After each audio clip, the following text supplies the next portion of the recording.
Assalamu alaikum students. Welcome to the next lecture. Student, as you all know, in the previous lecture we have solved the first 4 questions. Today we are going to solve the next 4 questions and we will study some rules of punctuation. Let's start our lesson for today. Question number 5. Why did Mr. Stewart continue pursuing? Pursuing का मतलब बेटा मैंने आपको पहले भी बताया था, कायल करना. Pursuing Norma. कहता है कि मिस्टर स्टीवर्ट ने नॉर्मा को कायल करना जारी क्यों रखा. बेटा आंसर देखें. He continued pursuing Norma. उन्होंने नॉर्मा को कायल करना जारी रखा because क्योंकि he wanted her to push the button. वो चाहता था कि बटन को दबा दे. He believed that उसका ये मानना था she was curious about his offer कि उसमें उसकी पेशकश के बारे में तजस्सुस है. नेक्स्ट बेटा क्वेश्चन नंबर 6 देखें. What was the message Norma received on pushing the button. Button को दबाने पर नॉर्मा ने क्या पैगाम वसूल किया या वसूल किया. जवाब देखें बेटा इसका. She received a call. उसे एक फ़ोन कॉल मिली from Lenox Hill hospital. Lenox Hill hospital से. They told her about the death of her husband. उन्होंने उसके खावंद की मौत के बारे में बताया इन एन एक्सीडेंट, एक हादसे में. बट नेक्स्ट बेटा question number 7. What is the significance. Significance के लफ्ज़ी मतलब होते हैं बेटा अहमियत के, इंपॉर्टेंस के. Of authors life insurance policy. कहते हैं कि ऑथर की लाइफ इंश्योरेंस पॉलिसी की क्या अहमियत थी. Author's life insurance policy has great significance of our Norma. Author की बीमा पॉलिसी की नॉर्मा के लिए बहुत अहमियत थी. She would get $50,000 in case of authors accidental death. Accidental बेटा हादसाती. उसे $50,000 की रकम वसूल होनी थी ऑथर की हादसाती मौत की सूरत में. This amount will be enough for her to live a better life. ये रकम उसके लिए एक अच्छी ज़िंदगी गुजारने के लिए काफ़ी थी. नेक्स्ट बेटा question number 8. Did Norma remain normal on hearing the news of accident of her husband. क्या नॉर्मा अपने खावंद की मौत की खबर सुनकर नॉर्मल रही. नो नहीं.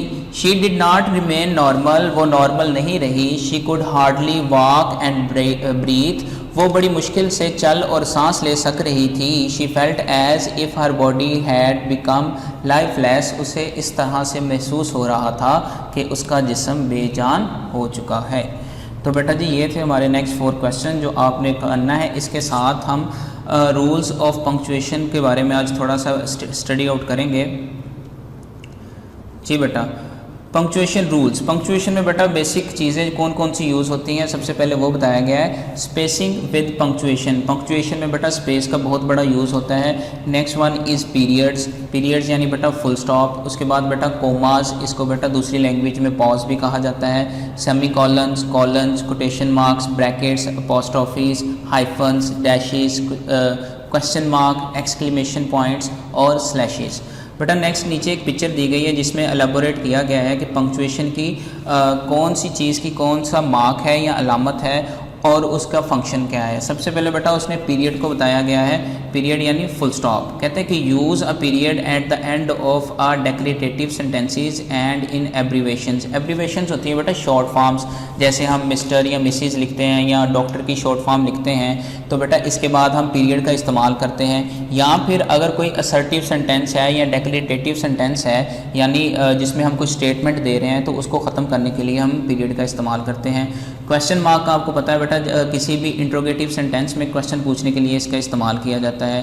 कोटेशन मार्क में बेटा बता रहा है कि use quotation mark for direct quotations यानी किसी की कही हुई बात को उसी के अल्फाज में बयान करने के लिए हम कोटेशन मार्क का इस्तेमाल करते हैं. Apostrophe. Use an apostrophe in contractions and to indicate possession. Contractions के बारे में बेटा मैंने आपको बताया था ये भी शॉर्ट फॉर्म्स होती हैं. जब समटाइम्स हम फुल फॉर्म नहीं लिखते हम शॉर्ट फॉर्म लिखते हैं तो तब हम कंट्रैक्शंस का इस्तेमाल करते हैं तो उसमें भी अपोस्ट्रोफी का इस्तेमाल होता है. या फिर किसी नाउन की किसी दूसरी चीज़ के ऊपर ओनरशिप शो करने के लिए इस्तेमाल किया जाता है. जैसा कि अभी हमने एक लाइन पढ़ी थी ऑथर्स लाइफ इंश्योरेंस पॉलिसी. बेटा उसमें अपोस्ट्रोफी का इस्तेमाल था. उसके बाद नेक्स्ट है बेटा कोमा. कहते हैं कि use a comma two separate items in a series. बेटा जब एक ही तरह की चीज़ें एक ही लाइन में एक ही सीरीज़ में लिखी हों तो उनको इन डिफरेंस बताने के लिए या उनको अलग अलग शो करने के लिए हम कोमा का इस्तेमाल करते हैं.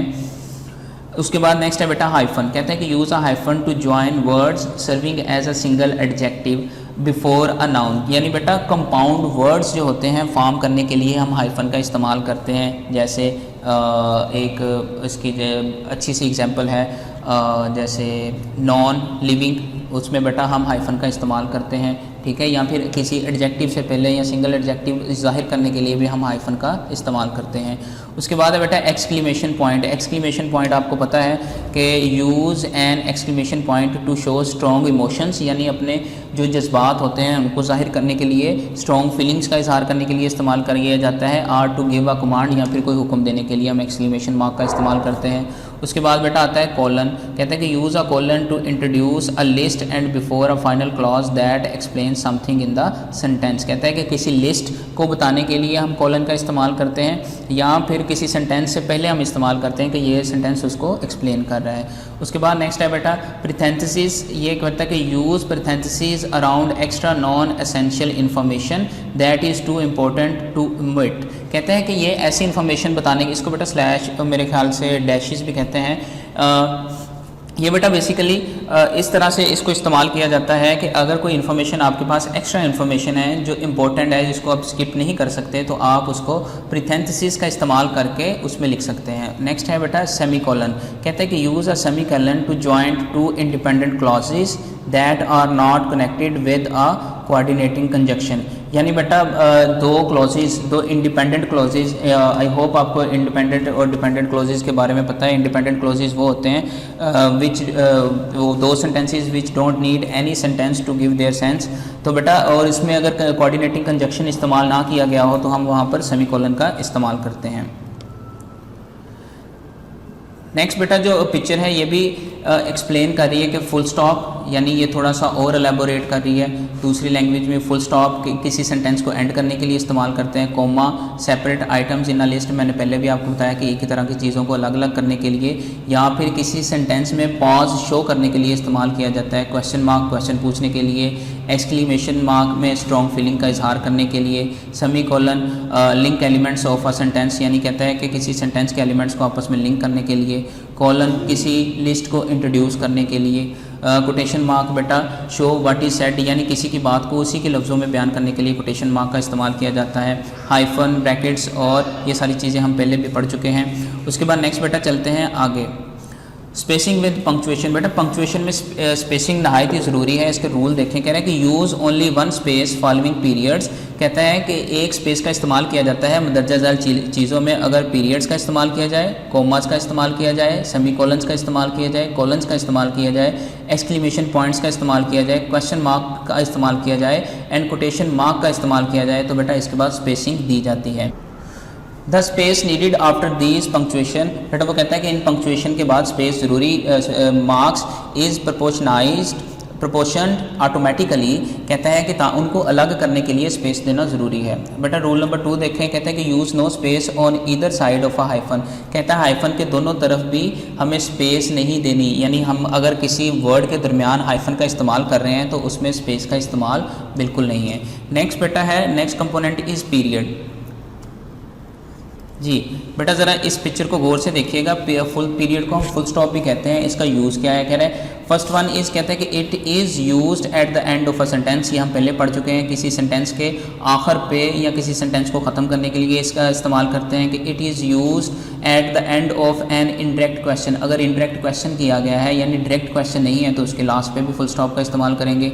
It is used eight the end of a command, यानी अगर आपने किसी को हुक्म दिया है, जैसे मैं कहूँ शट द डोर, तो ये मेरी एक कमांड है, इसके लास्ट पे भी आपका एक्सक्लेमेशन मार्क का इस्तेमाल नहीं करेंगे, आप फुल स्टॉप का इस्तेमाल करेंगे। इसी तरह बेटा it is used in abbreviations, abbreviations में भी मैंने जैसे आपको बताया था कि अगर आप मिस्टर, मिसेस या फिर मंथ्स के जो नाम है वो शॉर्ट फॉर्म में लिखते हैं तो इसमें भी फुल स्टॉप का इस्तेमाल करेंगे। उसके बाद कहते हैं कि it is used in website and email addresses, ये ज़ाहिरी सी बात है, आपको पता है कि ये वहाँ पे इस्तेमाल होता है। It is used in numbers, और अगर हम नंबर लिखते हैं यानी फिगर बता रहे हैं तो तब भी हम इसका इस्तेमाल करते हैं। कि बेटा इसके रूल्स की तरफ आएंगे। रूल नंबर 1 देखें कह रहे हैं कि use a period at the end of a complete sentence, कहता है कि किसी मुकम्मल सेंटेंस के आखिर पे यूज़ करते हैं, दैट इज स्टेटमेंट, जो कि एक स्टेटमेंट हो। यानी अगर क्वेश्चन है तो आप फुल स्टॉप या पीरियड का इस्तेमाल नहीं कर सकते, अगर वो स्टेटमेंट है तो ही आप उसका इस्तेमाल कर सकते हैं। इसके नीचे बेटा एक एग्जांपल लिखी हुई है, आई नो हिम वेल, ये एक स्टेटमेंट है, इसके लास्ट पे अगर आप देख सकते हो तो उसने फुल स्टॉप का इस्तेमाल किया है। रूल नंबर 2 की तरफ जाएंगे बेटा, कह रहे हैं कि if the last item in the sentence is an abbreviation, वही बात जो हमने ऊपर पढ़ी है कि अगर आखिरी जो चीज़ है वो एब्रीवेशन है, that ends in a period, जो कि पीरियड पर ख़त्म हो रही हो, do not follow it with another period, और इसके बाद और पीरियड ना आ रहा, उसके बाद और पीरियड हम नहीं यूज़ करेंगे, यानी और फुल स्टॉप का इस्तेमाल नहीं करेंगे। अगर किसी सेंटेंस के लास्ट पे एब्रीवेशन आ रही है तो आप उसके बाद दोबारा पीरियड या फुल स्टॉप का इस्तेमाल नहीं करेंगे। नीचे एग्जांपल लिखी हुई है, इनकरेक्ट एग्जांपल देखेंगे पहले, कह रहे हैं कि this is Alice Smith M.D, और उसके बाद बेटा देखिए उसने फुल स्टॉप लगा के दोबारा फुल स्टॉप लगाया है, जो कि इनकरेक्ट है। और जो करेक्ट इसकी है बेटा वो ज़रा देखिएगा, कह रहे हैं कि दिस इज़ एलिस स्मिथ, बेटा पॉज, उसके बाद M.D फुल स्टॉप। नेक्स्ट बेटा इसका रूल नंबर 3 देखेंगे, कहता है कि question mark and exclamation points replace and eliminate periods eight the end of the sentence. बेटा अगर किसी सेंटेंस के लास्ट पे एक्सक्लेमेशन पॉइंट आ जाए या एक क्वेश्चन मार्क आ जाए तो आप फुल स्टॉप का इस्तेमाल नहीं करेंगे, तब आप या तो वहाँ पे क्वेश्चन मार्क का इस्तेमाल करेंगे या फिर एक्सक्लेमेशन पॉइंट का इस्तेमाल करेंगे। उसके बाद नेक्स्ट बेटा है कोमास।